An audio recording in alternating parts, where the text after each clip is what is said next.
WhatsApp class 12 welcome back to the channel. और आज हम लोग स्टार्ट करने वाले हैं बिजनेस स्टडी का एक और न्यू चैप्टर, चैप्टर नंबर 3 यानी बिजनेस एनवायरनमेंट। चैप्टर नंबर 1 और चैप्टर नंबर 2 हमने ऑलरेडी कंप्लीट कर रखा है और उसके वीडियो हमारे यूट्यूब चैनल पे अपलोडेड है। अगर आपने नहीं देखा है तो जाकर के आप चैप्टर नंबर 1 और 2 जल्दी से देख लो।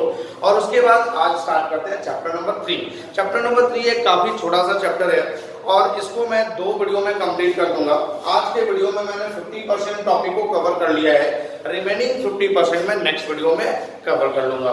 तो देखो, सबसे पहले बिजनेस एनवायरनमेंट क्या है। चैप्टर का नाम ही है बिजनेस एनवायरनमेंट। तो बिजनेस एनवायरनमेंट मींस क्या कि हमारा जो बिजनेस ऑपरेट करेगा वो किसी ना किसी एनवायरनमेंट में ऑपरेट करेगा। अब हम लोग अगर रहते हैं तो किसी ना किसी एनवायरनमेंट में रहते हैं। हमारे आसपास के जितने भी सराउंडिंग्स होते हैं, हमारे आसपास के जितने भी चीजें होती हैं, वो सब के सब लिविंग एनवायरनमेंट्स होते हैं। सिमिलरली एक बिजनेस जिस एनवायरनमेंट में ऑपरेट करेगा, जो उस बिजनेस के आसपास के सराउंडिंग्स होंगे, उनको मैं बोलूंगा बिजनेस एनवायरनमेंट। तो बिजनेस एनवायरनमेंट बेसिकली होता क्या है, रेफर टू सम फोर्सेस। कुछ फोर्सेस हैं, फैक्टर्स, इंडिविजुअल्स एंड इंस्टीट्यूशंस। यानी कि बिजनेस एनवायरनमेंट कुछ फोर्सेस हैं, कुछ फैक्टर्स हैं, कुछ इंडिविजुअल्स हैं एंड कुछ इंस्टीट्यूशंस हैं which are outside the control of business, जिन पे बिजनेस का कोई कंट्रोल नहीं है, पर वो पूरी तरीके से बिजनेस के परफॉर्मेंस पर अपना इम्पैक्ट डाल रही हैं।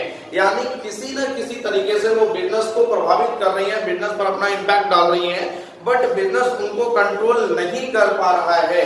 यानी कि बिजनेस एनवायरनमेंट्स में जितने भी चीजें हैं उस पे बिजनेस का कोई कंट्रोल नहीं है, बट वो बिजनेस के परफॉर्मेंस पर बुरी तरीके से अपना इम्पैक्ट डालते हैं। उसको हम लोग क्या बोलते हैं, बिजनेस एनवायरनमेंट। जैसे आज की डेट में अगर देखा जाए तो बिजनेस एनवायरनमेंट में जितने भी सराउंडिंग्स है, जैसे बिजनेस में का कोई कॉम्पिटिटर है, या फिर गवर्नमेंट्स का कोई रूल है, या फिर मार्केट का कोई पॉलिसी है, या मार्केट में कोई नया टेक्नोलॉजी है, कस्टमर्स का डिमांड है, इन सब पे बिजनेस का कोई कंट्रोल नहीं है, बट बिजनेस इनको पूरी तरीके से कहीं ना कहीं बिजनेस को ये इम्पैक्ट डाल रहे हैं। तो इनको हम लोग बोलते हैं बिजनेस एनवायरनमेंट।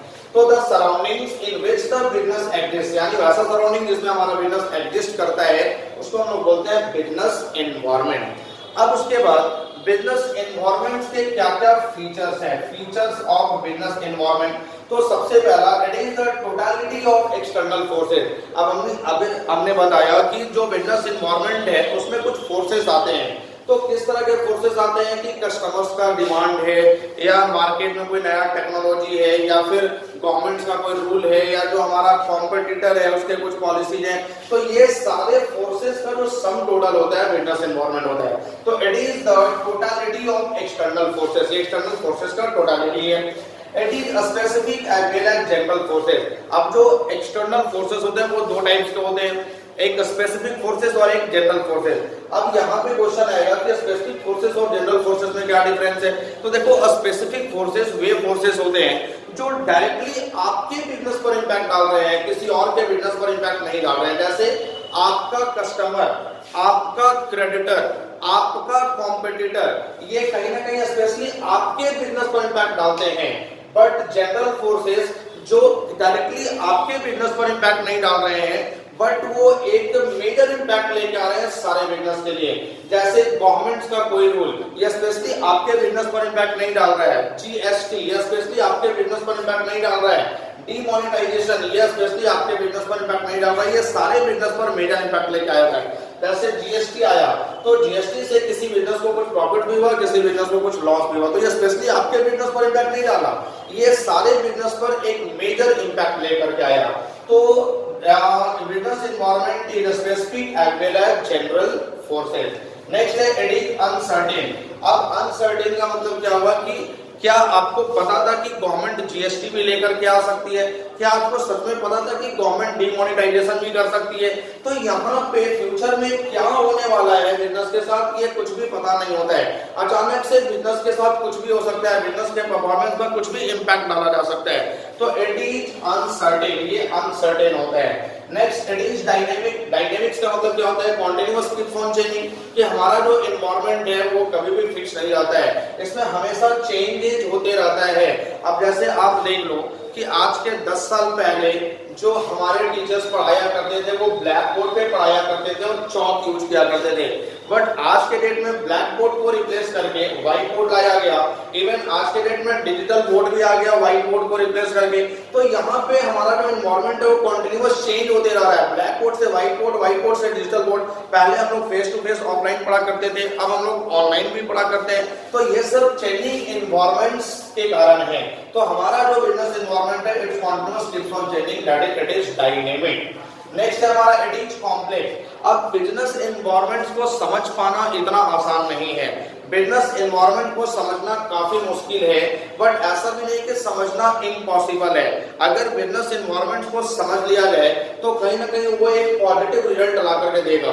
जैसे अगर बिजनेस एनवायरनमेंट से क्या फ्यूचर में होने वाला है, कस्टमर्स किस तरीके से अपने डिमांड को चेंज करने वाला है, मार्केट में क्या नया टेक्नोलॉजी आने वाला है, गवर्नमेंट्स के क्या रूल्स आने वाले हैं, तो अगर इन सारी चीजों को समझ लिया जाए, हमारा कॉम्पिटिटर क्या कुछ नया लेकर के आने वाला है, तो उससे कहीं ना कहीं हमारे बिजनेस में एक पॉजिटिव रिजल्ट आएगा।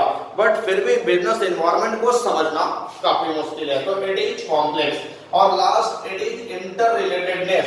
इंटर रिलेटेडनेस का मतलब है कि बहुत सारे फैक्टर्स हैं बिजनेस एनवायरनमेंट में जो एक दूसरे से रिलेटेड होते हैं। तो उस केस में जो हमारा बिजनेस एनवायरनमेंट है इंटर रिलेटेडनेस है। जैसे आज के डेट में अगर देखा जाए तो यूथ के बीच हेल्थ और फिटनेस का ट्रेंड काफी बढ़ा हुआ है।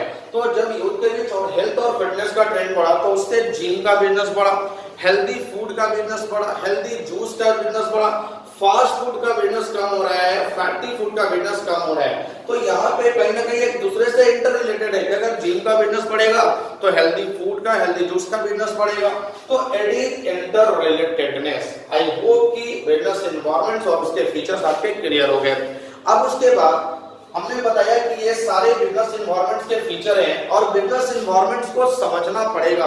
तो बिजनेस एनवायरनमेंट्स को समझने के लिए जो यहाँ पे हम लोग बिजनेस एनवायरनमेंट्स को समझते हैं उसको हम लोग बोलते हैं बिजनेस स्कैनिंग।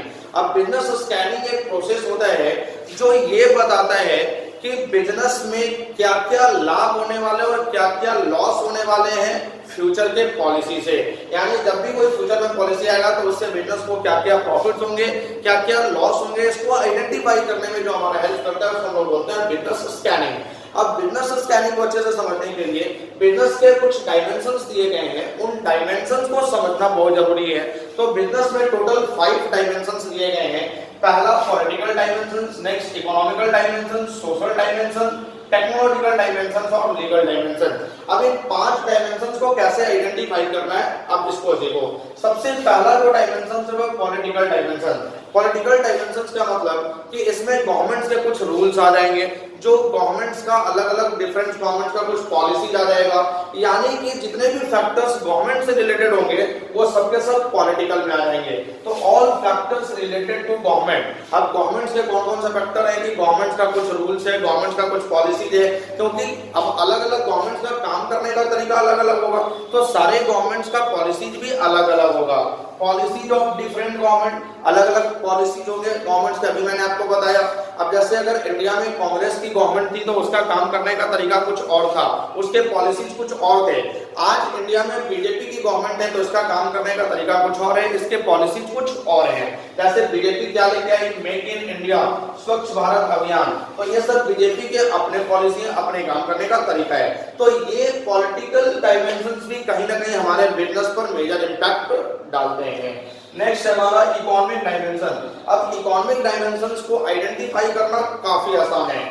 जितने भी फैक्टर्स हमारे इकोनॉमी पर अपना इंपैक्ट डालेंगे, किसी भी कंट्री के इकोनॉमी पर अपना इंपैक्ट डालेंगे, उनको हम लोग बोलते हैं इकोनॉमिक फैक्टर। अब इकोनॉमिक फैक्टर में से जीडीपी आ गया, इन्फ्लेशन आ गया, जीएसटी आ गया, डीमोनेटाइजेशन आ गया, तो ये सब कहीं ना कहीं किसी भी कंट्री के इकोनॉमी पे डायरेक्टली इफेक्ट डालते हैं। तो इनको इकोनॉमिक डायमेंशन बोला जाएगा। और इकोनॉमिक डायमेंशन भी कहीं ना कहीं हमारे बिजनेस एनवायरनमेंट्स पे एक मेजर इंपैक्ट डालते हैं। अब उसके बाद नेक्स्ट है हमारा सोशल डायमेंशन। सोशल डायमेंशन का मतलब कि हमारे सोसाइटी में क्या क्या चेंजेस हो रहे हैं। तो सोसाइटी में भी बहुत तरह के चेंजेस होते हैं और जो हमारे बिजनेस एनवायरनमेंट पर अपना इंपैक्ट डालते हैं। तो सोसाइटी में आज में क्या क्या custom and tradition of society, कि सोसाइटी में क्या क्या ट्रेडिशन चेंज हो रहे हैं। जैसे trend of health and fitness, यानी आज के डेट में जो हेल्थ और फिटनेस का ट्रेंड चला हुआ है। इसके बाद equal status of main and women, कि मेन और वुमेन में आज के डेट में कोई फर्क नहीं है। पहले मेन और वुमेन में डिफरेंस होता था, बट आज के इन्वायरमेंट में देखा जाए तो मेन और वुमेन में कोई फर्क नहीं है। लड़कियां कहीं भी किसी भी एंगल से लड़कों से कम नहीं है, इवन लड़कों से बहुत आगे है। लड़कों का हर एक काम जो लड़कियां कर रही है, यानी कि इक्वल स्टेटस देखने को मिल रहा है मेन और वुमेन का। उसके बाद एजुकेशन ऑफ गर्ल चाइल्ड, आज के डेट में गर्ल चाइल्ड के एजुकेशन में कोई रिस्ट्रिक्शन नहीं है। पहले क्या हुआ करता था कि गर्ल्स को एक लिमिट तक एजुकेशन प्रोवाइड किया जाता था या फिर प्रोवाइड ही नहीं किया जाता था, लेकिन आज के डेट में गर्ल चाइल्ड के एजुकेशन में कोई रिस्ट्रिक्शंस नहीं है। तो ये सारे सोसाइटी में ट्रेडिशंस और कस्टम्स चेंज देखने को मिल रहे हैं। ये भी हमारे बिजनेस पर, हमारे बिजनेस के एनवायरनमेंट पर अपना इंपैक्ट डालते हैं। That is the social dimension. Next है हमारा टेक्नोलॉजिकल। टेक्नोलॉजिकल का मतलब कि जितने भी नए नए टेक्नोलॉजी आ रहे हैं वो भी हमारे बिजनेस एनवायरनमेंट पर अपना इंपैक्ट डाल रहे हैं। तो इसमें क्या क्या आएगा, तो जितने भी चेंजेज हो रहे हैं ड्यू टू टेक्निकल या ड्यू टू टेक्नोलॉजी, वो सारे इसमें इंक्लूड हो रहेंगे। जैसे साइंटिफिक इंप्रूवमेंट, जितने भी साइंटिफिक इंप्रूवमेंट हो रहे हैं, इनोवेशंस, नए नए तौर तरीके, new way of doing business, business करने का नया नया तरीका आ रहा है। जैसे ऑनलाइन सेलिंग, आज के डेट में घर बैठे आप सारा सेलिंग कर लेते हैं। ऑनलाइन पेमेंट्स, कहीं बैंक जाने की जरूरत नहीं है, घर बैठे आप पेमेंट कर लेते हैं। Online booking of tickets, railway tickets, air tickets, आप घर बैठे बुकिंग कर लेते हैं। तो ये सब बिजनेस करने के नए नए तरीके हैं, जिसके कारण हमारे बिजनेस पर भी मेजर इंपैक्ट आ रहा है। तो ये हो गया टेक्नोलॉजिकल डायमेंशन। और लास्ट है हमारा legal dimension, that is related to the law, यानी कि जो लॉ से रिलेटेड है वो हमारे बिजनेस एनवायरनमेंट पर इंपैक्ट डालेगा। That is called the legal dimension. Sir rules and regulations framed by government, इसमें गवर्नमेंट के द्वारा कुछ रूल्स एंड रेगुलेशंस फ्रेम्ड किए जाएंगे। Administrative order by the government के द्वारा कुछ एडमिनिस्ट्रेटिव ऑर्डर दिए जाएंगे। कोर्ट जजमेंट, कुछ कोर्ट के द्वारा जजमेंट दिए जाएंगे। तो ये सारे आ जाते हैं हमारे लीगल डायमेंशंस में। तो ये 5 डायमेंशंस को कहीं ना कहीं समझना पड़ेगा, क्योंकि ये पांचों डायमेंशंस हमारे बिजनेस एनवायरनमेंट पर अपना मेजर इंपैक्ट डालते हैं। और ये पांचों ही डायमेंशन पर बिजनेस एनवायरनमेंट का कोई अंडर कंट्रोल नहीं होता है, बट ये पूरे तरीके से बिजनेस एनवायरनमेंट को इफेक्ट करते हैं। तो आई होप कि ये जो 3 टॉपिक आज के वीडियो में हमने कवर करा, सबसे पहला बिजनेस एनवायरनमेंट का मीनिंग्स और डिफिनेशन, उसके फीचर्स एंड बिजनेस स्कैनिंग को समझने के लिए जो डायमेंशंस दिए गए 5 डायमेंशन, ये सारा आपका क्लियर है। अगर किसी भी तरह का कोई डाउट रह जाता है आप कमेंट सेक्शन में मैसेज करो, वहां पे इमीडिएटली आपका डाउट क्लियर किया जाएगा। और वीडियो को लाइक और शेयर करते रहो। अगर आप चैनल पे फर्स्ट टाइम आए हो तो चैनल को सब्सक्राइब कर लो और वीडियो को शेयर अधिक से अधिक करो, ताकि हर एक लोगों तक ये वीडियो पहुंच जाए। Thank you.